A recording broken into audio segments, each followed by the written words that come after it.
안녕하세요. 제가 집에서 말씀드린 그 깨어남에 대해서 여기 학교지만 계속 이야기를 해보도록 하겠습니다. 제가 이 주제로 말을 하고 나서 그전에도 많이 찍고 그 다음날 또 삭제를 하고 찍으면 또 삭제를 하고 해서 굉장히 한 수십 개를 삭제를 했는데요. 이번에도 찍고 나서 삭제를 그 다음날 머리도 어지럽고 이런 것을 또 내가 쓸데없이 얘기를 했나 하고 삭제를 하려다가 그냥 가만 놔둬 보기로 했습니다. 왜냐하면 지금 이런 지식들이 이제는 거의 대중화가 되다시피 전 세계에 다 퍼져 있기 때문에 제가 말하는 게 너무 사차원적이다, 저 사람 이상하다, 막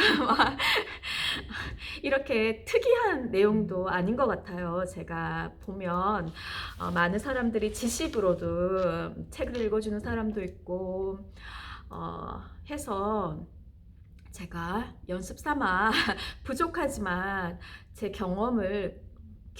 경험이 나쁜 것이 아니기 때문에, 그리고 모든 인간의 저는 다 깨어나는 것을 목적으로 하는 게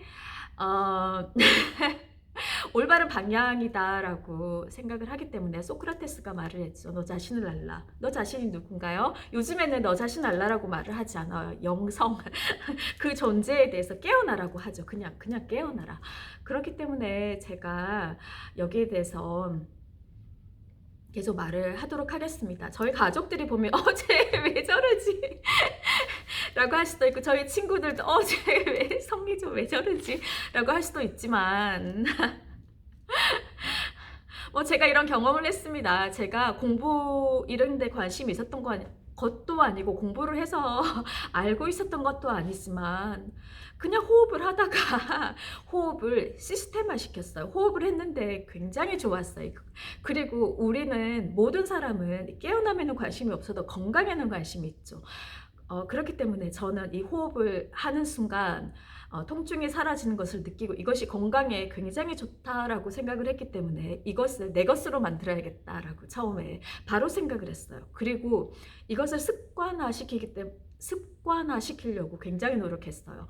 보통은 호흡이 숨으로 하는 거니까 그냥 잊어버리죠. 앉아서 작정을 하고 앉아서 호흡을 하거나 10분 정도 아니면 30분 정도 호흡을 하거나, 아예 이것을 깨어나겠다라고 결심을 해서 절이나 동굴에 들어가서 완전 혼자서 벽 보고 앉아서 수행을 해야 되는 시기에 저는 그때 아이가 있으니까 이게 좋지만 나 혼자만 있을 수 없어서 사는 도중에 습관을 만들어서 이 호흡을 내 습관으로 만들어야겠다는 그런 굳은 의지와 결심이 저에게 있었습니다. 그래서 이것이 좋지만 잊어버리지 않게 하기 위해서 보통은 사람들이 많은, 예를 들어 단전호흡이면 찾아서 그 사람이 시키는 대로 하죠. 부처님 말씀 시키는 대로 하지만 저 같은 경우에는 이 안에 저에게 맞는지 그것을 저는 제일 먼저 생각하는 사람이기 때문에 이 호흡이 가늘게 길게 해야 된다라고 했지만 가늘게 길게 하면 호흡을 잊어버리게 되죠. 그래서 굵게 소리 내게 이렇게 스스로 들리게 호흡을 하면, 그렇게 하면 안 되죠. 보통 가르치는 사람들을 보면, 스승들을 보면 호흡은 깃털을 스쳐도 모르게 이렇게, 아니면 정말 조용히 가늘게 해야 돼요. 하지만 저는 그렇게 안 했습니다. 반대로 소리나게 굵게 했는데요. 그 이유는 제가 호흡을 하고 있다는 것을 알기 위해서 그렇게 했어요. 근데 제가 가장 중요하게 생각하는 것은 끊이지 않게 했어요. 왜냐하면 끊어버리면 잊어버리고 또 아프고 또 괴로워하고 그러면은 그 법륜 스님이 말씀하시는 것처럼 그 윤회, 그 짧은 기간 동안 그가 죽었다 살았다 윤회처럼 아팠다가 좋았다 그것을 반복해야 되잖아요. 저는 그 반복을 하지 않는 것을 목표로 두고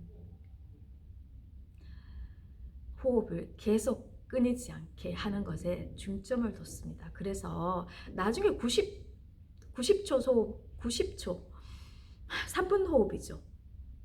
1분 30초, 1분 30초, 3분 호흡을 할 때는 굉장히 스스로 가늘게, 굉장히 가늘게 호흡이 됐어요. 왜냐하면 길게 해야 되니까 가늘어야만 이게 길게 이어지더라고요. 제 경험상. 하지만 그냥 할 때는 끊어지지만 않아도 그 호흡에 효과는 있었어요. 그렇기 때문에 그 호흡을 지속해서 내 것으로 만드는 습관을 만드는 것이 저의 가장 큰 의도였어요. 가장. 그리고 나서 2년 뒤, 2년이 안 됐죠. 거의 1년 6개월 조금 넘어서 저는 그 깨어남의 경험을 했는데요. 그 경험을 하고 나서 몇 년 동안 제가 가장 궁금했던 것이 나는 왜 깨어난 것인가? 많은 사람들이 이 지식을 공부를 하고 깨어나려고 굉장히 훈련을 수행을 하는데도 불구하고 평생을 가도 못 깨어난 사람, 10년을 가도 못 깨어난 사람, 그 깨어난 후에 빨랫감이라는 영성 그 교수님, 잭 콤필트인가? 우리나라로 말하면 깨어난 후에 빨랫감, The Ecstasy After Laundry. 그 책이 있어요. 그 책, 유명한 책인데 그 책을 봐도 8년 동안 아시아에서 수행을 한 거예요. 8년 동안 왜 못 깨어났을까? 근데 나는 왜 1년 반 조금 넘었을 때 바로 깨어났을까? 이것이 굉장히 궁금해. 어떨 때는 정말 궁금해서 미칠 것 같은 거. 나는 왜 깨어난 거지? 엄마한테도 물어봤어요. 엄마 난 달랐나? 엄마 임신했을 때 저 달랐어요? 아니, 넌 다르지 않았다. 근데 내가 왜 깨어났을까? 내가 전생에 뭐였을까? 별 생각을 다 했지만 그냥 나중에 그 더립이라는 책, 우리나라의 보통의 깨달음, 평범한 깨달음, 그 책을 보면 그냥 저처럼 깨어나는 사람이 너무 많은 거예요. 요즘엔 너무 많아도 인구수에 비하면 굉장히 적지만 몇 퍼센트 안 되지만 우리가 깨어나는 사람이 옛날에는 굉장히 적었죠. 막 정말 인류에 몇 명이 없을 정도로 적었지만 요즘에는 수천 명, 그 사람이 조사한 갑작스럽게 깨어난 사람만 100명이 넘었으니까 물론 10년 동안 굉장히 많이 깨어나는 걸 보고 나도 평범한 축에 드는구나 하고 위로가 됐어요. 그런데 제가 왜 깨어났는지 제가 조사를 해보고 몇 년 동안 공부를 해본 결과 그냥 이거를 멈춘 거예요. 모든 사람한테는 그 존재가 있는데 이거의 생각에 따라가느라고 못 깨어난 거죠. 딴 생각에 끌려다니느라. 하지만 저는 그 호흡을 할 때는 아무 생각 안 나죠. 그리고 일단 이거를 멈췄기 때문에 우주의식이 일어나는 건데요. 일단 제가 목표로 한 것은 건강이었고요. 건강이 굉장히 좋아집니다.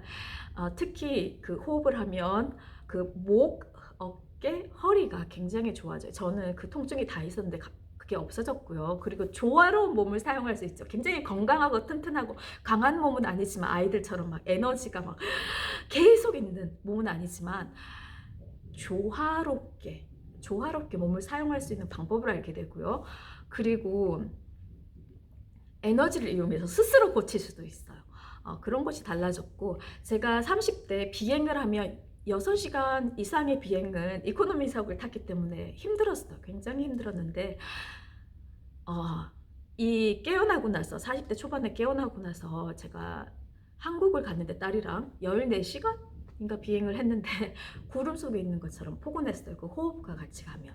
그래서 아무리 힘이 들어도 5분이면 다시 공급이 되고 그래서 이게 건강을 위해서도 굉장히 호흡, 명상, 단, 호흡 뭐 다 같은 의미죠. 그 호흡에 집중하는 것이 굉장히 좋은 것이다 라고 생각을 했고요. 제가 3년 동안 몸 사용법을 굉장히 혼자서 공부를 막 해야 되는데 스님한테 주변에서 이런 얘기를 할 사람도 없고 스님한테 물어보려고 하면 한국이나 뭐 이런 데 가야 되고 또 그 사람들한테 이메일로 물어보면 대답도 잘 안 해주더라고요. 왜냐하면 이 사람이 깼는지 안 깼는지 이런 사람 저처럼 물어보는 사람이 많아서인지. 그래서 그냥 살다가 이렇게 그냥 살아도 되나? 그냥 존재하기만 해도 되나? 그냥 이렇게 해도 걱정도 없고 저렇게 해도 걱정이 없어서 내가 그래도 뭔가 있으면 뭔가 올바로 뭐 이렇게 서야 되는 기본 룰이 있어야 될 것 같아서 찾아봤더니 계율이라는 게 있어요. 사성제, 팔정도, 육바라밀 뭐 이런 계율이 있어서 계율을 벽에 붙여놓고 그 계율을 읽으면서 저한테 넣어서 이 계율을 지키도록 했고요.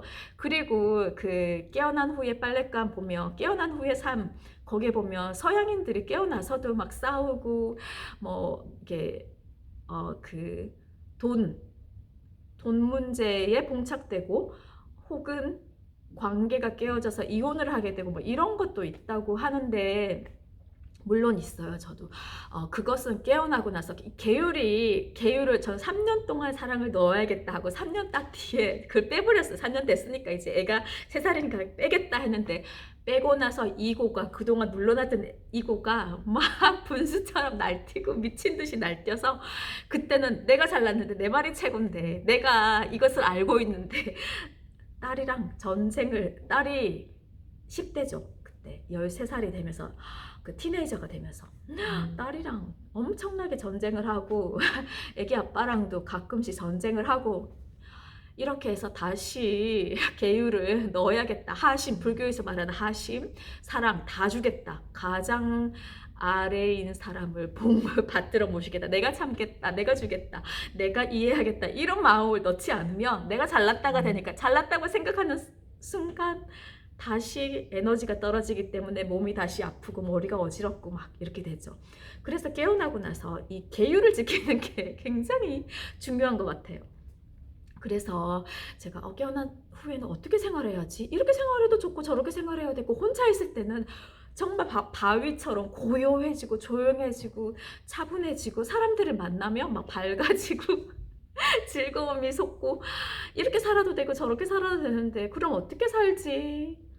이렇게 생각해서 물어보니까 성인행을 하라, 보시를 하라, 뭐 봉사를 하라 이러는데, 갑자기 제가 그냥 평범하게 살다가 깨어났다고 해서 내가 성인이 되는 것도 아니고, 봉사를 갑자기 몸이 띠리릭 엄마가 됐다고, 그 엄마가 처음에 됐다고 모성애가 막 생겨서 그렇게 행동하는 게 아니죠. 그런 것처럼 제가 깨어났다고 해서 내가 뭐 갑자기 성인행을 하고 봉사를 하고 보시를 하고 마더 테레사처럼 행동하고 법륜 스님처럼 행동하고 이건 아니잖아요. 그것은 제 마음에서 우러나야 되는데 이건 아닌 것 같고, 어떻게 해야 될까? 저도 나름대로 몇 년 동안은 그런 것을 고민을 많이 했어요. 어떻게 살아야 되지? 제가 아직 50살이 남았는데 살려고, 저희 두 할머니가 100살에 돌아가셨는데 나는 이제 40대 후반인데 앞으로 이 몸을 가지고 어떻게 살아야 될까를 몇 년 동안 몸을 사용하면서 이렇게도 사용해보고 저렇게도 사용해보면서 굉장히 저 나름대로 고민도 하면서 만족도 한 그런 삶을 살았습니다. 그리고 나서 코로나 때 제2의 개연화, 제2의 업그레이드가 되는데요. 그 코로나 때 일은 제가 다시 설명을 드리도록 하겠습니다.